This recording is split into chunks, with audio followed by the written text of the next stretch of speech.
बउआ हो देखक पहिले के ज़माना में भूत प्रेत जादू मंत्र टोना छलै हन। तो ई छलै पहिले के ज़माना में एते बीमारी नहीं छलै हन। छोट मोट बीमारी लोग के भेल कनी नजर उतार देलक, कनी घरेलू नुस्खा कऽ देलक तो लोग के ठीक भ जाय छलै हन। लेकिन आब के ज़माना से नहीं रहलै। आब के ज़माना में कनिकबो किछ भेल आब ओ भूत प्रेत डाइन जोगिन वाला दुनिया गेलै बुझलक। आब तो कनिकबो भेल किछ तो डॉक्टर से देखाओ, नहीं तो फसरी सब होकर नर भ जात।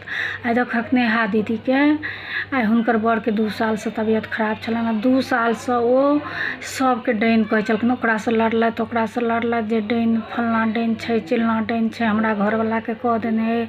आ कोन तांत्रिक लग नहीं गेल हेथिन। 2 साल से छिछिया बौआ क परेशान भ क आब डॉक्टर से देखबऽ गेलखिन हन।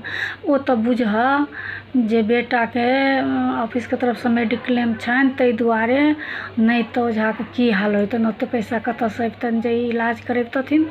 दुनू किडनी फेल छन। आइ 2 साल पहले देखेने रहितथिन तो ऐसे तो बढ़िया रहितन ना, ऐसे तो निक पोजीशन में रहितथिन। आब ओ की कहै छै हमरा तो कहियो नहीं अबैया, डायलिसिस की कहै छै तै पर कोना क ओ ठाढ़ छथिन। तो एहि वीडियो के माध्यम से हम सबके यह संदेश दिया चाहे छी जे आइ के ज़माना में ई भूत प्रेत डाइन जोगिन पर तांत्रिक मांत्रिक पर विश्वास नहीं करी। अपन किछ हुआ तो फट से डॉक्टर से सलाह ली, डॉक्टर लग जाए, डॉक्टर से इलाज कराबी।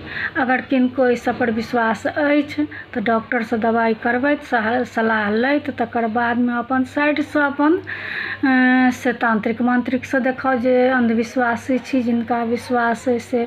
लेकिन ककरो जान से खिलवाड़ नहीं करू, डॉक्टर से सलाह तुरंत लियो।